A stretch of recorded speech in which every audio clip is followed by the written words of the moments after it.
On a Sunday morning, my son sold my house and gave $620,000 to his wife, saying, "You don't need anything anymore." But they didn't know what I had quietly prepared. Today, I'm going to tell you something I never thought I would. And if, for a second, this feels familiar to you, I just ask that you leave a like and subscribe. It will help me to keep unburdening myself. My name is Carol Miller. I'm 68 years old, and until that cursed Sunday, I thought I had raised a good man. I was so wrong it still hurts to admit it. It was a quiet October Sunday in Chicago.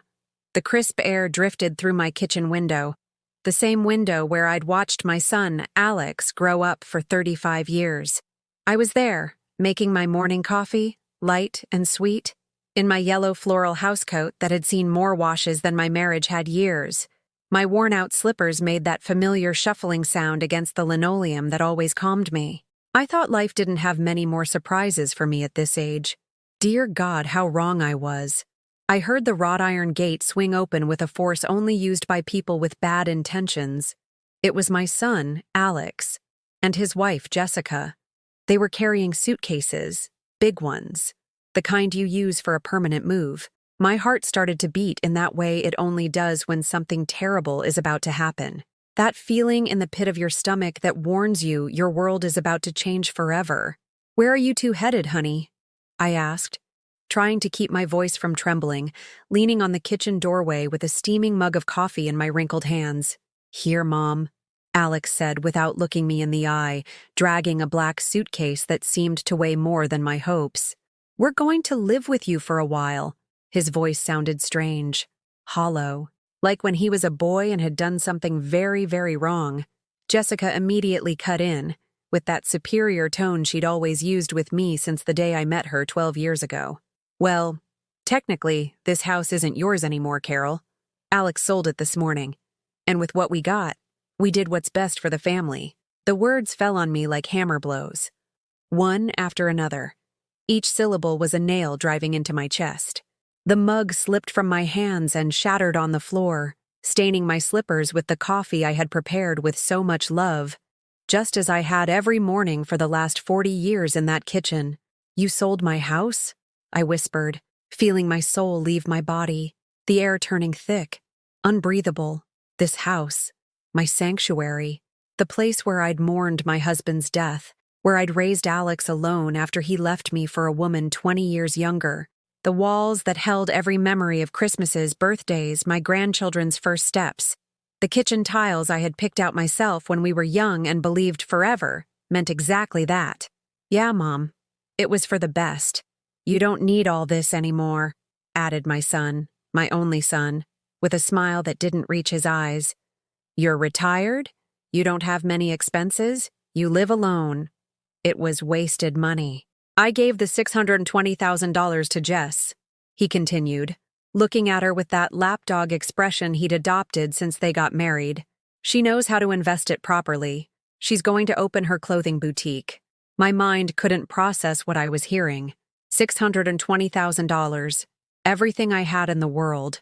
The life savings from my work as a seamstress, the overtime hours that broke my back, the vacations I never took so I could pay off that mortgage. All of it, given away to this woman who had never said a kind word to me. "Invest it?" I exclaimed, feeling rage rise from my stomach to my throat. That house was all I had. It was my home. Jessica let out a dry, cold laugh that echoed through the house like a slap. "Oh, Carol, at your age? What were you going to do with all that space? Buy new dresses for your own funeral? Besides, don't play the martyr. You paid it off decades ago. You've lived here long enough. It's time for others to enjoy what's really valuable." And then something happened that I will never forget until the day I die. She slapped me, in my own kitchen, in front of my son, with the full force of her perfectly manicured hand. The sound was sharp, like a branch snapping. My cheek burned, but what hurt most was the silence that followed. A silence so thick you could touch it. Alex was there, standing, watching, and he didn't say a single word, not one. I stood there, my cheek on fire and my heart in pieces, as Jessica walked into the living room as if nothing had happened. as if she hadn't just struck the woman who raised the man she married, as if it were normal to shatter a 68-year-old life on a Sunday morning. "Alex, help me with the bags," she said to my son in that sweet voice she reserved for when she needed something from him. And he, like an obedient dog, followed her without even looking at me, without asking if I was okay, without apologizing for what he had just allowed to happen in my own home. I sat down on the kitchen chair where I had eaten breakfast for 40 years, the same one where I had comforted Alex when his father left us, where I had reviewed his homework every afternoon until he finished college. My hands trembled as I picked up the pieces of the broken mug. 40 years of morning coffee turned into sharp fragments on my floor. How had it come to this? I remembered when Alex was 8 and told me that when he grew up, he would buy me a palace so we could be happy forever. I remembered when he was 15 and would hug me every time I came home from the textile factory, my hands swollen from sewing, and say, "Mom, someday I'm going to give you back everything you've done for me." I remembered when he was 25 and brought Jessica over for the first time, whispering in my ear, "I'll never leave you alone. You're the most important thing I have." Lies. It had all been lies. For 30 years, I had worked 12-hour shifts at that garment factory in Bridgeport. 12 hours on my feet, my hands buried in rough fabrics, breathing in fibers that filled my lungs with dust and my fingers with scars. All so Alex could get an education, so he wouldn't have to worry about anything but his books and his dreams. When his father took off with that young secretary from his office, I could have sold the house then. I could have moved into a small apartment and used the money to live more comfortably, but I didn't. I didn't because Alex needed stability. He needed his room, his neighborhood, his friends from school. He needed to believe that at least one part of his world was still safe, so I worked more hours. I took on sewing jobs at home on weekends. I sold the few pieces of jewelry I had, including my wedding ring, because what did I need it for anymore? I told Alex I had lost weight, and that's why it kept slipping off my finger. I lied so he wouldn't feel guilty that his mother was selling pieces of her soul to support him. When he had his senior trip to London, I stopped buying meat for 3 months. I ate only bread, tomatoes, and olive oil. I told him I was on a diet. Another lie. But it was worth it to see the excitement on his face when I told him yes, he could go with his classmates. For college, I took out a loan that I was paying off until I was 65. The interest was eating me alive, but he had to get his business degree. "It's the future, Mom," he'd say, and I would nod, mentally calculating if I could afford fish that week, or if it would have to be lentils again. When he met Jessica, she had made it clear from day one that I was an extra in the equation. The first Christmas Eve she spent with us, she complained that my house was too small and outdated for guests. The second time she came, she suggested it would be better if Grandma stayed in her room while they used the living room. Grandma. I was 56 years old, but Alex was in love. And when your son is in love, you swallow hard and smile, even if they're sticking pins in your heart. For their wedding, I emptied my savings. Completely. The $20,000 I had managed to scrape together after years of deprivation, I gave to them so they could have the ceremony Jessica dreamed of. An elegant wedding is an investment in the future, they told me.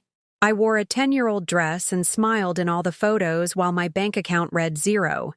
Then came the grandchildren, Sophia and Michael, 2 little angels who became my reason for living. Every spare dollar I had went to them. Toys, clothes, trips to the amusement park.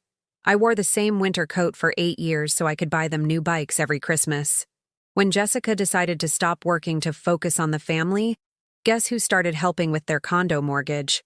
"Just until I get my own business off the ground," Alex had told me. That was 5 years ago. $500 a month that came out of my $1,000 Social Security check. I lived on $500 a month and pretended it was enough. How many times did I go to bed hungry so they wouldn't worry? How many times did I lie, saying I had already eaten when Jessica asked why I wasn't having the dinner she'd prepared?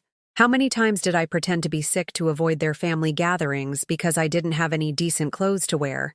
And now, after all that, after giving them every dollar, every hour, every beat of my heart, they had stolen the only thing I had left. I heard their voices from my old bedroom. Jessica was giving him orders on where to put everything, as if she'd owned the place her whole life, as if my 40 years of memories were just obstacles to be rearranged to make room for her new life. "This closet is perfect for my clothes, and this dresser is ideal for my creams," she said, probably touching my things with the same hands that had struck me minutes before. "And where is Mom going to sleep?" Alex asked. At least he had the decency to ask that question. "In the back room. It's perfect for her. Small, cozy, and that way she won't bother us when we're watching TV at night." The back room. The storage room where I kept Christmas decorations and winter clothes. 6 feet by 9. No window. My new home. I slowly got up from the chair, feeling every one of my 68 years in my knees, in my back, in my soul. I walked through my house, my former house, touching the walls I had painted with my own hands, the furniture I had bought with so much effort, the photos of my grandchildren hanging in frames I had chosen with love. It was all going to disappear. It was all going to be replaced by Jessica's tastes, by her style, by her life, as if I had never existed, as if 40 years of my life were just an annoying parenthesis that needed to be closed as quickly as possible. But as I walked through my house for the last time as its owner, something began to stir inside my chest. It wasn't sadness. It wasn't defeat. It was rage. A cold, calculating rage that had been dormant for too many years. The same rage I had felt when Alex's father left me alone with a child and a mortgage. The same rage I had swallowed when Jessica humiliated me in front of my own grandchildren. The same rage I had buried every time I ran out of money for food while they went on vacation with my money. For the first time in decades, I let that rage run through my veins like liquid fire. And then I remembered something very important. Something Jessica and Alex didn't know. Something that could change this game completely. That night I slept on the floor of the back room, on an old blanket that smelled of mothballs and dampness. Jessica had decided my bed was too soft for her back and had immediately claimed it. My mattress, where I had slept beside my husband for 15 years and alone for 25 more, now held her champagne-colored silk sheets. I couldn't close my eyes all night. Every sound in the house was both strange and familiar.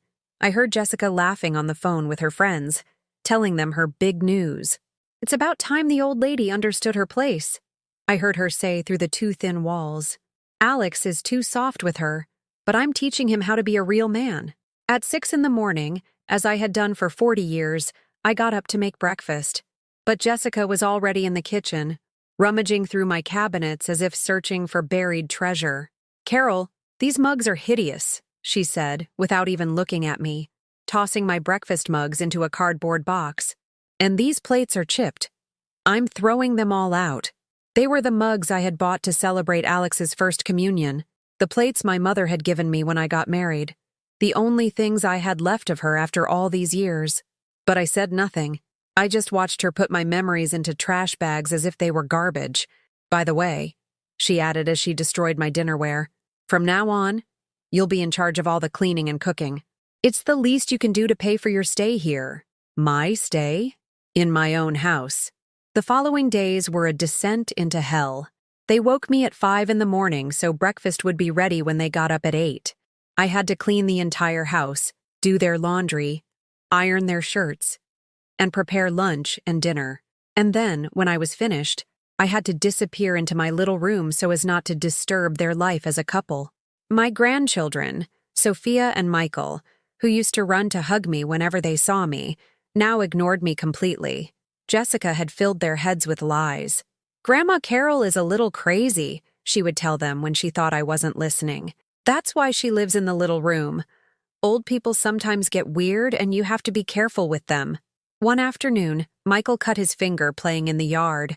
As I had always done, I ran to clean it, to kiss the wound and tell him everything would be okay. But he pulled away from me as if I were some disgusting bug. "Don't touch me," he shouted. "Mommy says you have old people germs." My heart broke into 1,000 pieces. This child I had raised since birth, to whom I had sung lullabies when his parents went out partying, who called me Nana Carol and told me I made the best pound cake in the world. Now he was afraid of me. Jessica came running and hugged Michael as if I were a danger to him. "What did you do to him?" she yelled at me. "I've told you 1,000 times not to touch my children." "I just wanted to clean his cut," I whispered, feeling each word tear at my throat. "You don't have to clean anything. You're just the cleaning lady here. And the help doesn't touch the family's children." The cleaning lady. In my own house, with my own grandchildren. Alex was there, as always, watching the whole scene without saying a word. His eyes no longer had that spark of love I remembered. He looked like a zombie, an empty man who only moved when Jessica pulled his invisible strings. Meals became a ritual of daily humiliation. While they ate at my dining room table, I had to eat standing in the kitchen, from the leftovers on their plates. Jessica had established the rule that the help doesn't sit with the family. "Carol, this steak is tough," she'd say, pushing her plate towards me. "You eat it. We can't eat this garbage." And I would eat that tough steak, those cold vegetables, those scraps I wouldn't even give to a dog, because it was the only thing I would taste until the next day.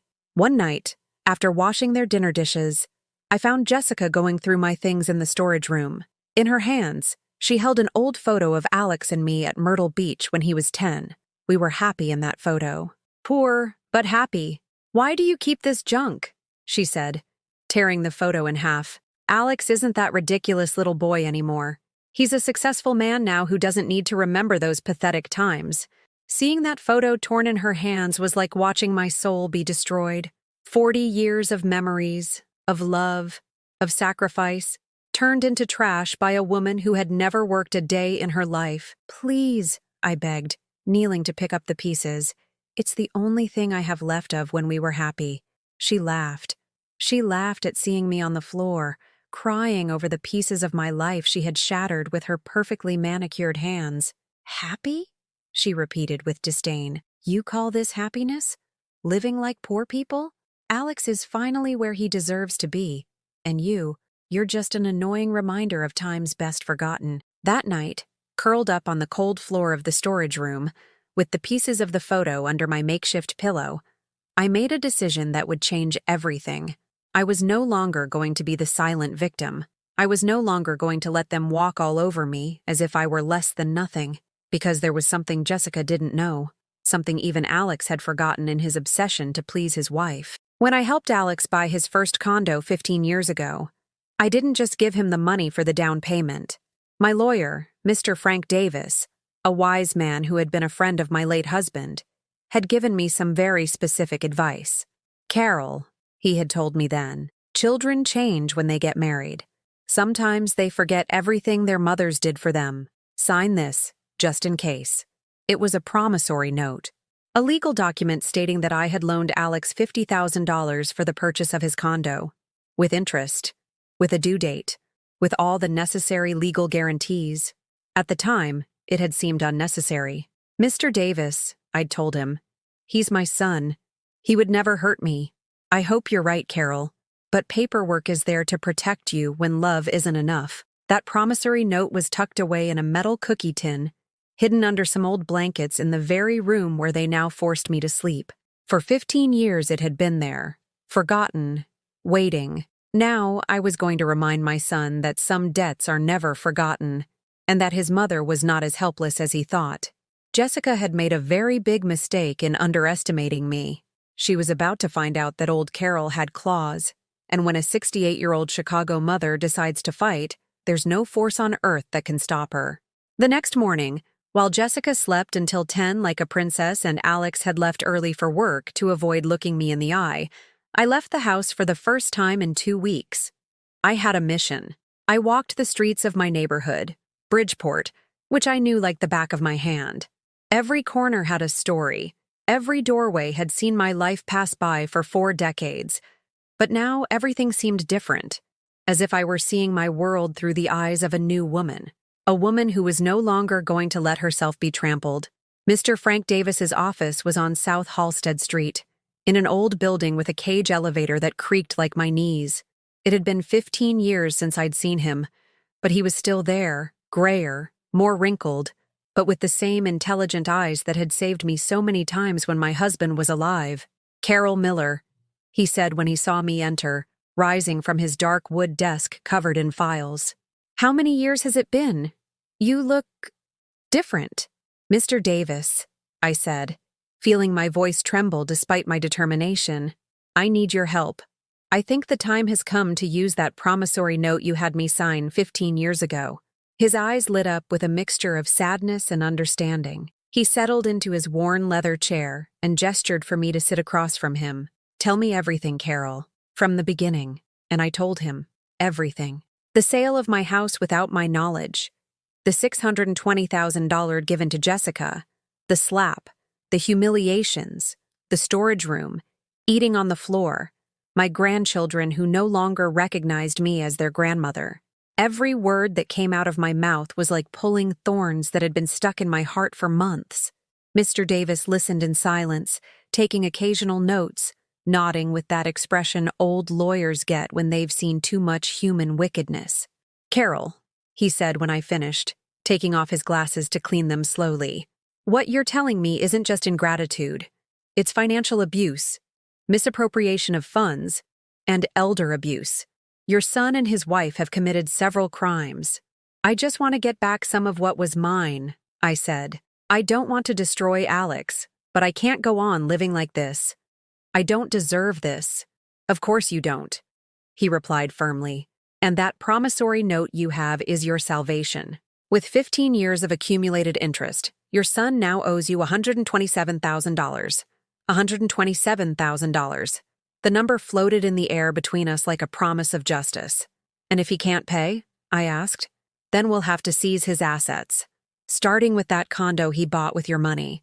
Mr. Davis began preparing the paperwork that very afternoon. He explained that we had to act quickly, before Jessica and Alex realized I wasn't as defenseless as they believed.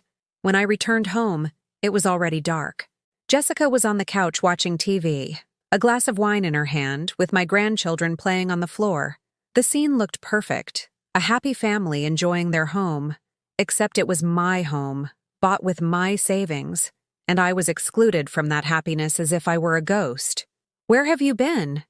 Jessica asked without looking up from the screen. Dinner isn't made and the house is a mess. I had things to do, I replied, and something in my tone made her look at me directly for the first time. What kind of things? She insisted, with the suspicion that people who have done wrong develop, always expecting retaliation. Grown-up things, I said, and went straight to the storage room.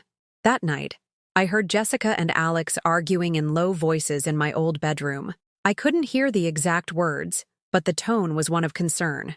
Jessica had noticed something different in me, and her predator's instinct told her to be on alert.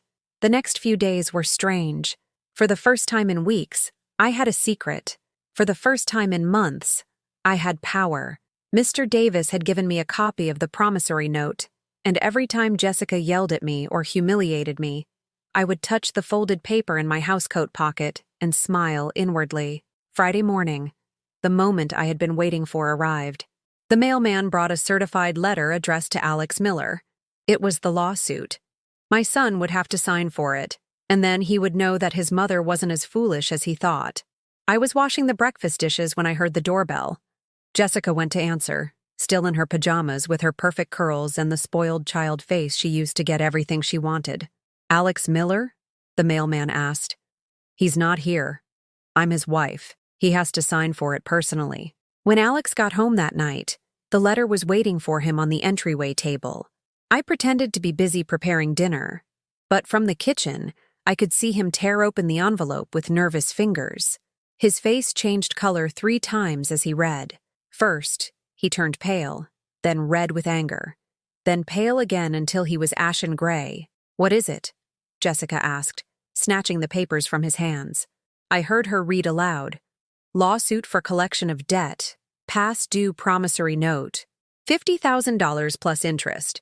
Total amount owed $127,000. The silence that followed was so thick you could cut it with a knife. Carol! Jessica screamed in a voice I had never heard before. Get in here right now! I came out of the kitchen, drying my hands on a dish towel, holding my head high for the first time in months. Alex was looking at me as if he'd never seen me before. What is this, Mom? He asked, his voice breaking. "It's a promissory note you signed 15 years ago," I said calmly, "when I lent you $50,000 to buy your condo." "That was a gift!" Jessica shrieked. "You said it was a gift." "I never said that," I replied, looking her straight in the eye. "And the papers were signed before a notary." Jessica went ballistic. She started screaming, insulting me, saying I was a manipulative old woman trying to ruin her family. But for the first time since I'd known her screams didn't scare me. Alex slumped onto the couch as if all the bones had been removed from his body. "Mom," he whispered, "we don't have $127,000 to give you. We spent all the money from the house." "I know," I said. "That's why my lawyer explained that you'll have to sell the condo to pay me." "The condo?" Jessica shrieked. "That condo is ours! My children live there!" "That condo was bought with my money," I answered without raising my voice. "And until you pay me what you owe me, it legally has a lien in my favor." Jessica looked at me with a hatred so pure that for a moment I thought she was going to leap on me and kill me with her bare hands. But something had changed in me. I was no longer the frightened woman who let herself be hit without fighting back. "You have 10 days to respond to the lawsuit," I told them, turning my back to return to the kitchen. "My lawyer says that's enough time to find the money or pack your things."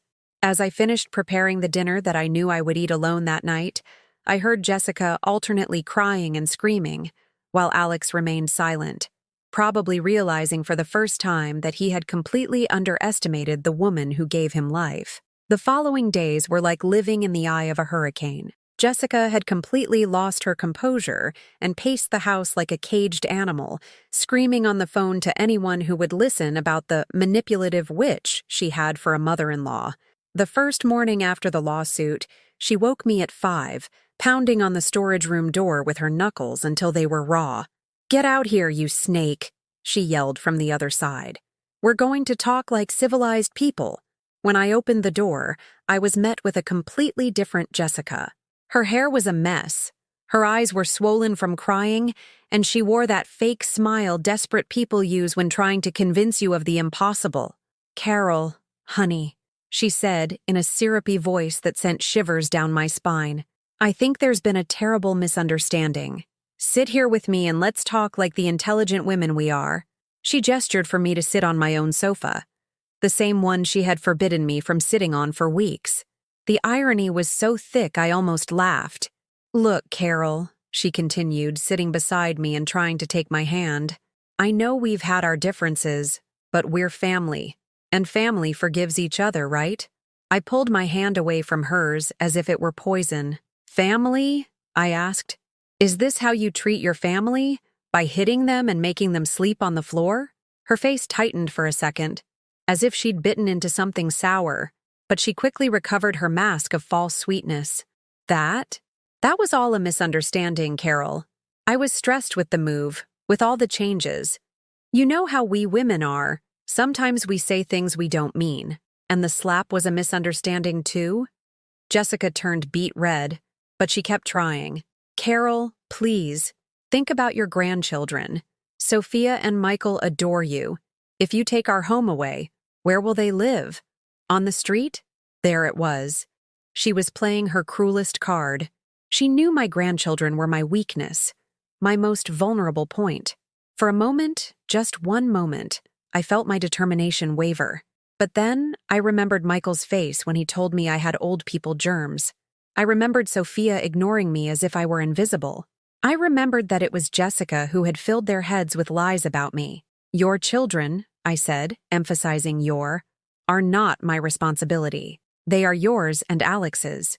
Maybe it's time you learned what it means to work to support a family." Jessica leaped from the sofa as if she'd been stuck with a needle. "Work?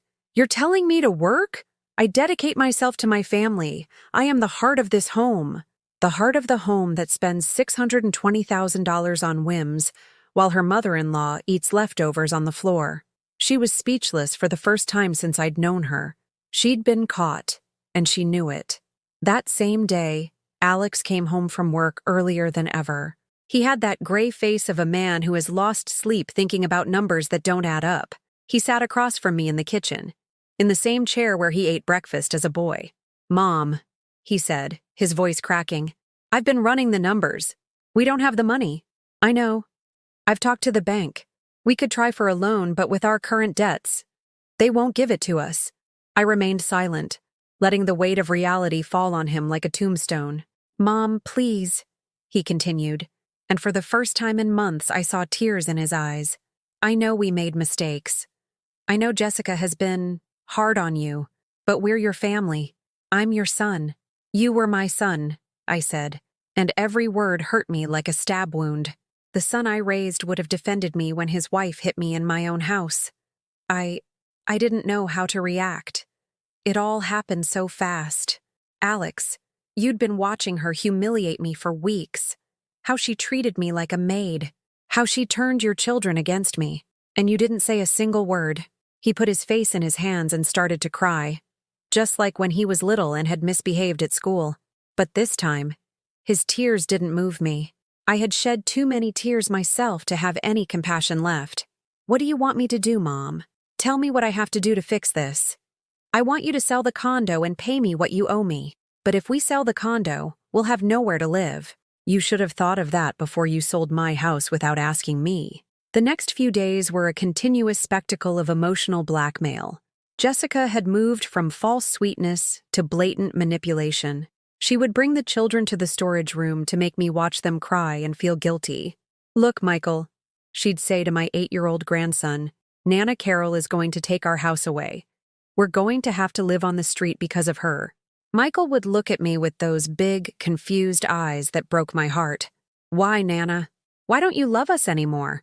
Every question from my grandchildren was a dagger to my heart, but I had learned that love without respect wasn't love. It was emotional slavery. "I love you both very much," I would tell them, "but sometimes grown-ups have to make hard decisions to make things fair." Jessica had also started putting on a show for the neighbors. She would cry in the building's lobby, telling anyone who would listen that I was a cruel woman who wanted to throw her own grandchildren out on the street. "Mrs. Miller always seemed like such a nice person," I heard her tell Mrs. Gable from 3B. "But sometimes old people get selfish and bitter." But Mrs. Gable had been living in the building as long as I had. She knew me from when Alex was a baby. She knew how I had struggled alone to raise him, how I had worked my fingers to the bone to give him everything he needed. "Look, sweetie," she replied with the wisdom of older women who have seen it all. "If Carol is doing this, it must be because you've done something terrible to her. That woman has broken her back for her son for 40 years. She didn't just turn mean overnight." On the 7th day after the lawsuit, Jessica played her final card. She called her mother. Hope Collins was a 75-year-old woman who had raised Jessica in abundance, giving her every whim a spoiled child could ask for. She arrived at my house like an offended queen, dressed in a mink coat that cost more than my entire year's Social Security check. "Carol Miller," she said without even greeting me, "how dare you do this to my daughter?" "Your daughter hit me and stole my house," I replied without looking away. "Lies. My Jessica wouldn't hurt a fly. You're a resentful old woman who can't stand to see her son happy. Your daughter spent $620,000 of my money on luxuries while making me eat leftovers like a dog." Hope looked at me with the contempt only people who have never had to fight for anything in their lives can show. "So what? That money belonged to Alex, not you. You already did your job as a mother. Now it's time for you to step aside and let the young people live their lives." In that moment, I understood where Jessica got her cruelty. It was hereditary. "Mrs. Collins," I said, getting up from my chair, "your daughter and my son have 3 days to find $127,000. If they don't, my lawyer will seize all their assets. Good day." And I went to my storage room, closing the door with the satisfaction of knowing that, for the first time in my life, I had gotten the last word. 3 days remained until the deadline, and I knew the moment of truth was approaching. The 10th day arrived as dawn does, inevitable and quiet. I woke up at 5 in the morning, as I had for 40 years, but this time was different. I knew that by the time the sun set, my life would have changed forever. At 9, the phone rang. It was Mr. Davis. "Carol, the deadline is at 5 p.m. today. Have you received any offer of payment?" "No," I replied. surprised at how calm my own voice sounded. Then I'll see you at the courthouse this afternoon. It's time to execute the seizure. Jessica must have overheard the conversation because she appeared in the kitchen like an apparition, her hair wild, wearing a robe she hadn't changed in 3 days. She had the feral look of a cornered animal. "That was your lawyer, wasn't it?" she said in a hoarse voice. "Yes. Carol." She approached me with her hands outstretched, as if in prayer. "I'm begging you. I'll get on my knees if I have to. Don't do this. Think of the children. I have thought of them. For years. While you two were spending my money." Suddenly, her face changed. The mask of pleading crumbled away, revealing her true face. Pure hatred. "You know what you are?" She spat the words like venom. "You're a bitter, lonely, pathetic old woman who can't stand to see other people happy. That's why your husband left you. And it's why your son is going to walk away from you forever after this." Her words should have hurt. A month ago, they would have shattered me. But now, they bounced off me like stones against armor. "Maybe so," I said, pouring my coffee with steady hands. "But I'm going to be a bitter old woman with $127,000. She stormed out, slamming a door so hard the whole house shook. At 2 in the afternoon, Alex appeared. He was accompanied by someone I hadn't seen in 15 years. His father. My ex-husband, Edward Miller, the man who had abandoned me when I needed him most. Edward was 70 now, his hair completely white, with the prominent belly of men who have lived well off the work of others. His new wife must have been supporting him, because he had always been better at spending money than earning it. "Hello, Carol," he said with that charming smile that had once made me fall in love, and now just seemed pathetic. "Edward, what are you doing here?" Alex told me what's happening. "I came to help resolve this family misunderstanding." "There is no misunderstanding. There's an outstanding debt." "Carol, please," Alex interjected. "Dad has a proposal." Edward sat at my table as if he still had the right. "Look, Carol, I understand you're angry. The kids made some mistakes, but destroying your own son over $127,000? That's not like you." "Oh? And what is like me, Edward? Working myself to death so others can enjoy my labor? Allowing myself to be hid in my own house? Sleeping on the floor at 68 years old? Whoa, whoa." He held up his hands as if I were hysterical. "No need to be dramatic. Look, I'll make you an offer. I have some savings. I can give you $30,000 right now if you drop the lawsuit." I stared at him in silence for a full minute. This man, who had left me alone with a 3-year-old and a mortgage, who had never given a single dollar towards his son's education, who had vanished when Alex needed him most, was now appearing as the family's savior. $30,000, I repeated. "Yes. It's a good offer, Carol. It's cash in hand." "Edward," I said, standing up, "when you left me 35 years ago, you also offered me money. $500 a month so I wouldn't sue you for child support. Do you know how much of that money I ever saw?" He shifted uncomfortably in his seat. "Carol, that's in the past. $0. Not one. So forgive me if I don't trust your financial offers. But this is different. You're destroying your own family." "My family destroyed me first," I shouted. And it was the first time I had raised my voice through this whole nightmare. "My family hit me, humiliated me, stole from me, and treated me like trash. Where were you when I needed a family?" Edward stood up, looking offended, as if I were the villain in this story. "Come on, Alex," he said to his son. "Your mother has lost her mind. There's no reasoning with her." But Alex didn't move. He remained seated, looking at me with an expression I hadn't seen in years. It was respect. For the first time in a long time, my son was looking at me with respect. "Dad," he said to Edward without taking his eyes off me, "I think Mom is right." Edward's jaw dropped. "What?" "She's right," Alex repeated, and his voice sounded different, deeper, more mature. "We've been scum to her. I've been scum." "Alex! She's your mother. She has to forgive you." "No," Alex said, standing up as well. "She doesn't have to forgive me, not after what I've done to her." Edward left, muttering curses, probably returning to the comfortable life he had built far away from family responsibilities. Alex and I were left alone in the kitchen. The silence was so thick I could hear the ticking of the wall clock I had bought when he was 10. Mom, he finally said, I know it's too late, but I want you to know something. I stayed quiet, waiting. For years, Jessica has been teaching me to see you as a burden. She told me that modern parents don't sacrifice for their children the way you sacrificed for me, that it was toxic, that I had to cut the umbilical cord and live my own life. His words both hurt and relieved me. At least now I understood how my son had become a stranger. And I believed her, he continued, because it was easier to believe her than to admit that everything I had was because of you. It was easier to think that you were supposed to sacrifice for me than to admit that I owed you everything. And what do you think now? Now I think, he said, tears in his eyes, that I've lost the bravest woman I know for someone who isn't worth the dirt on your shoes. Those were the words I had been waiting to hear for months, but they came too late.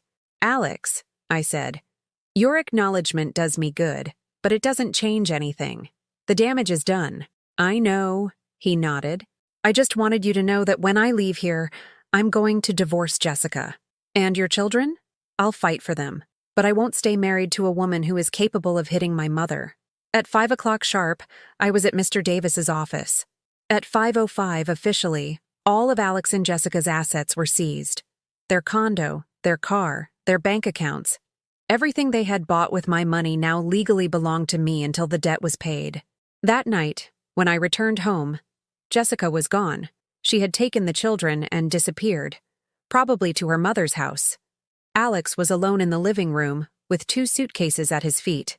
I'm going to a motel, he said. I have no right to be here.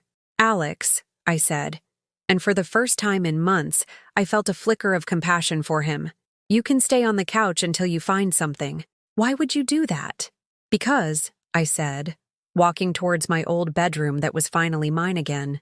Despite everything, you're still my son. That night, I slept in my own bed for the first time in 2 months. I woke that first morning in my own bed, and for a moment, I didn't remember where I was. I had spent so much time sleeping on the cold floor of the storage room that the softness of the mattress felt strange, almost luxurious. I lay there, feeling the clean sheets against my skin, listening to the silence of a house that was finally mine again. There were no shouts, no orders, no sound of Jessica shuffling down the hall like a queen demanding her subjects get out of her way. Just silence. The most beautiful silence I had heard in months. I got up slowly, in no hurry for the first time in a long time. I didn't have to rush to make breakfast for people who treated me like a servant.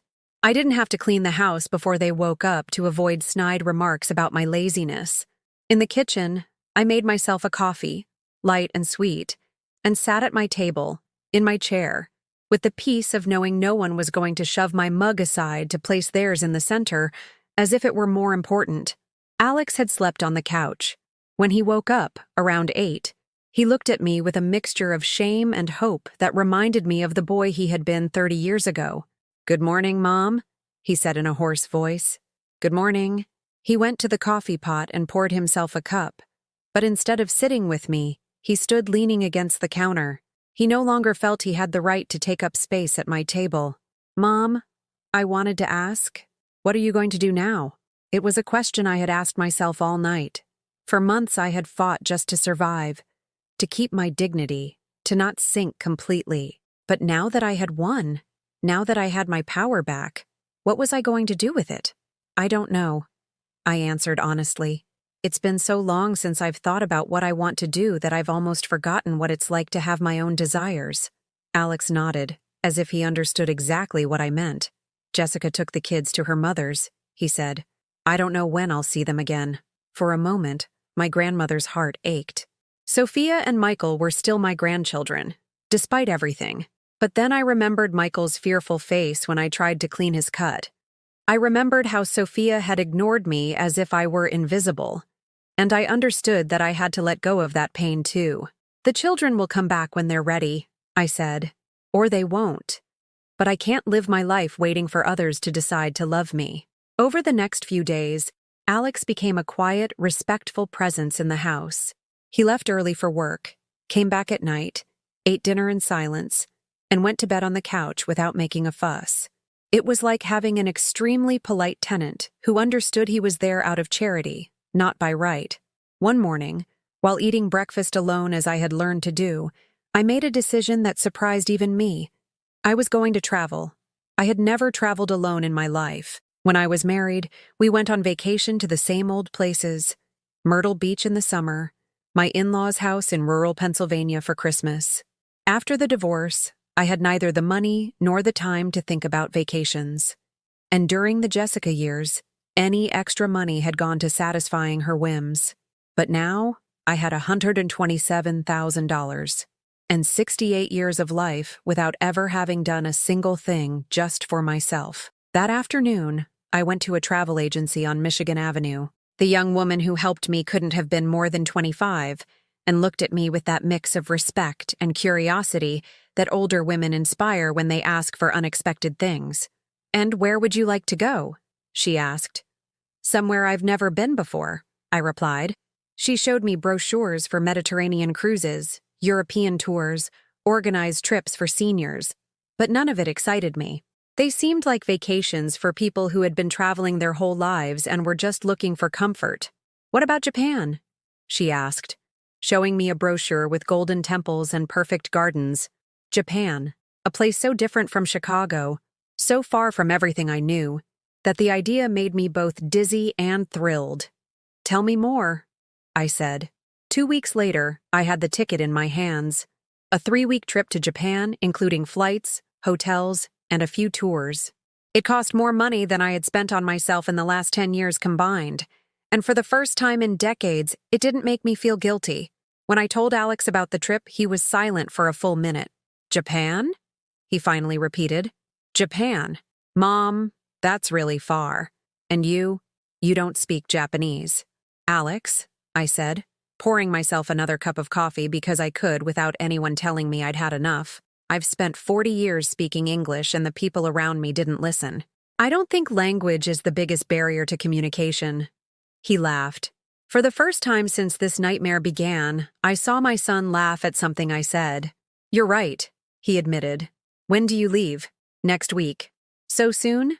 "Alex, I'm 68 years old. I don't have time for so soon anymore. I only have time for now."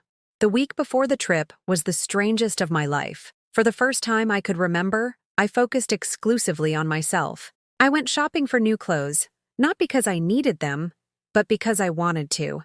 I bought a nice suitcase, one with spinner wheels that makes traveling seem elegant. I went to the hairdresser and got my hair cut shorter than I had ever worn it. "Are you sure?" the stylist asked. "It's a very dramatic change." "I'm sure," I said, watching gray strands fall to the floor. "It's time for a change." When I looked in the mirror, I almost didn't recognize myself. The short hair made me look younger, more decisive.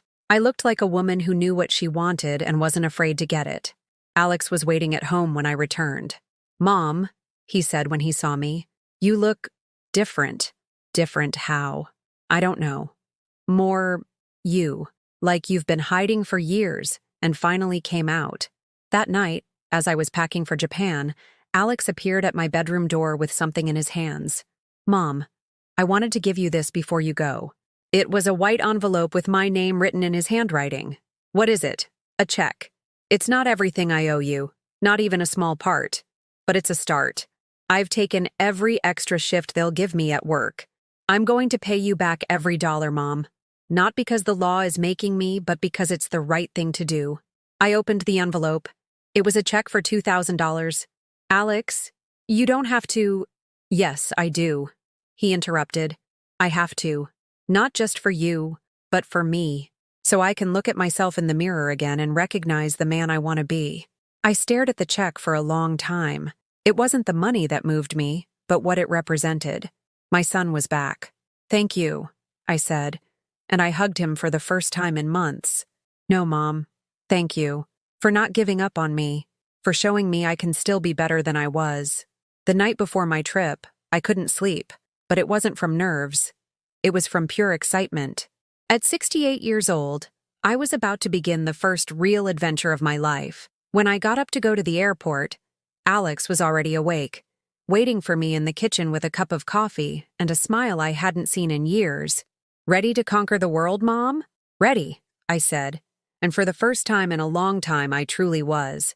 6 months after returning from Japan, I woke up in my bed as I had learned to do, without rush, without fear, without the anxiety of having to please someone else before I pleased myself. The trip had changed something fundamental in me.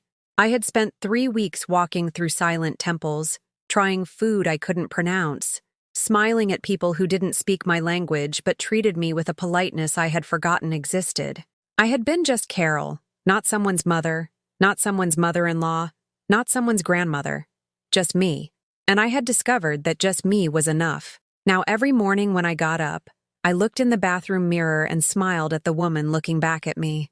She had gray hair, but it was stylishly cut, wrinkles that told stories of survival instead of defeat, and eyes that had regained a spark I thought was lost forever. My house had become my sanctuary again. I had completely redecorated the living room, throwing out all the furniture that reminded me of Jessica and buying new pieces that made me smile every time I saw them. A mustard-colored sofa that was actually comfortable, a light wood coffee table I'd found at a flea market, plants I tended to every morning while I drank my coffee. Alex no longer lived with me. After 3 months of sleeping on the couch and working double shifts to pay me what he owed, he had found a small apartment near his job. Every first Friday of the month, he came for dinner and brought me a check. He had already paid me back $18,000. And although there was still a long way to go, I knew he would keep his word. The most important thing was that he was my son again. Not the dominated man Jessica had created, but the Alex I had raised. Honest, hard-working, capable of admitting his mistakes and fighting to fix them. "You know what I love most about you now, Mom," he had said the week before as we ate my homemade meatloaf at my table. "What?" "That you no longer apologize for existing." He was right. For years I had apologized for everything. For taking up space, for having needs, for voicing opinions, for simply being there. Now I took up my space without apology, expressed my opinions without fear, and existed in my own life as the main character I always should have been. Jessica had vanished from our lives like smoke. According to Alex, she had divorced him quickly when she realized she no longer had access to easy money, and had moved with the children to Austin, Texas, where her mother had connections that could find her a good match. Again. At first, the absence of Sophia and Michael hurt like an open wound. They were my grandchildren. I had raised them, loved them unconditionally. But over time, I had come to understand that real love can't be built on a foundation of blackmail and manipulation. If one day they wanted to know their real grandmother, I would be here. If not, I had learned to be at peace with that possibility too. I had reconnected with friends I'd lost during the Jessica years. Women my age who had been through their own battles and understood the value of unconditional friendship. On Thursday afternoons, we would meet at the corner coffee shop to talk about books, travel, grandchildren who visited, and children who had learned to value us. I had also started doing things I never thought I would. Painting classes at the local community center, where I discovered I had a knack for landscapes. Senior yoga at the rec center, where for the first time in decades I started listening to my body instead of ignoring it. An art history course at the local college's continuing education program, where I felt like a student again. One October afternoon, while painting in the small studio I had set up in what used to be Jessica's room, the doorbell rang. I wasn't expecting anyone, and for a moment my heart raced with that old reflex of fear. But when I opened the door, I saw a face I hadn't seen in months. Sophia, my 10-year-old granddaughter, was standing there with a small backpack, her eyes full of tears. "Hi, Nana," she said in a trembling voice. "Sophia," I whispered, kneeling down to her level. "What are you doing here?" "I ran away," she said. And then she burst into tears. "Mom is going to marry a man I don't like, and she says we're moving into his house and I can never come back to Chicago again. And I wanted to see you before I left." I hugged her, feeling my heart break and mend at the same time. My granddaughter had traveled alone from Austin at 10 years old because she needed to see me. Despite all the poison Jessica had put in her head, something in Sophia's heart remembered that I truly loved her. "How did you get here?" "I saved up my allowance for months and bought a train ticket. I told Mom I was going to a friend's house and I came here." "Sophia, your mother must be worried sick." "No, she said with that sad wisdom children sometimes have. She's too busy with her new boyfriend. She hasn't even called to ask how I am. We spent the whole afternoon talking. I showed her my paintings, made her favorite after-school snack, told her stories about when her father was little. And for the first time in months, Sophia was the girl she had been before Jessica filled her with lies about me. "Nana," she said as we ate dinner, "why did Mommy say you were mean?" "Sometimes, sweetheart," I explained, choosing my words carefully. People who feel guilty about something they've done need to make others into the bad guy so they don't feel so bad about themselves. "And do you forgive us, Michael and me, for being mean to you?" "Sophia," I said, taking her little hands in mine, "you're children. Children believe what the adults they trust tell them. I have nothing to forgive you for."